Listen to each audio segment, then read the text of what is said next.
Pyetje e radhës.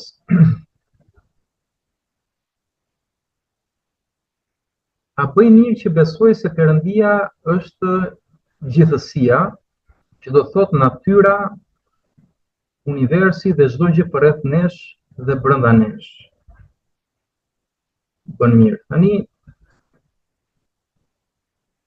unë këtu nuk jam për të gjykuar, nëse bën mirë, nëse bën keq, kush jam unë të gjykoj? Unë jam këtu për të thënë çfarë mëson Bibla. Dhe nisur nga bindjet e mia si krishter, them që bën mirë së pari që besojnë që ka një Perëndi. Kjo është gjë e mirë. Por Perëndia e Biblës nuk është natyra.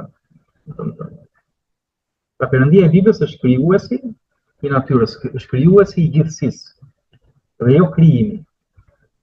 Pra është një gjë të adhurosh krijuesin, që është Perëndia, Ati, Biri dhe Fryma e Shenjtë, kurse është tjetër gjë të adhurosh krijimin.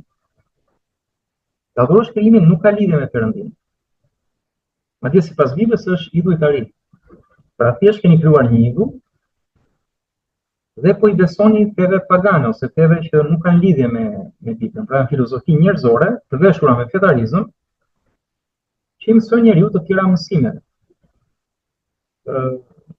Dhe Bibla në fakt është e prerë, pra fjala e Zotit, sidomos e letra e Romakëve, që te kapitullit e parë, ku thotë, në fakt janë profeci dhe për kohën tonë, që thotë që njerëzit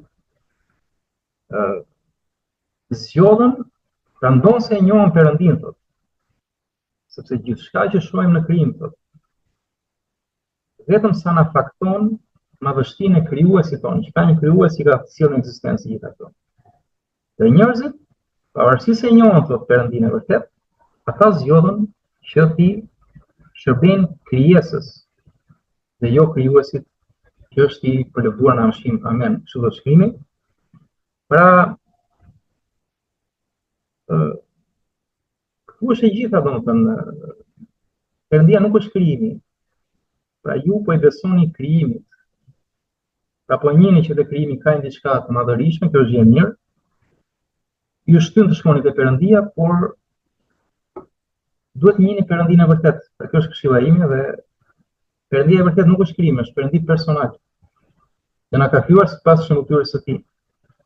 Pra i ka mendime, ka ndjenja, është personal Perëndia. Dhe është manifestuar në Jezu Krishtin.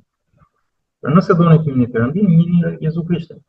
Dhe Jezu Krishtin e njihni në Bibël.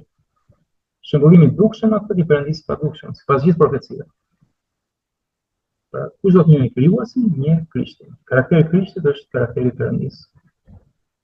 Dhe e gjeni në Bibël dhe mbi të gjitha, nëse e kërkoni me gjithë zemër, unë e shoh që keni një zemër dhe keni hedhur hapa për ta njohur Perëndinë, shkoni në lutje në emër të Jezu Krishtit dhe Perëndia do të përgjigjet.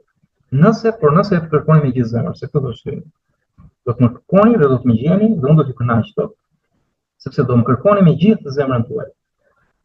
Por nëse gjithë zemrën ju e çoni te krijimi, atëherë ta dini që jeni në një idhujtari dhe të veshur me fetarizëm dhe nuk ka Perëndi aty.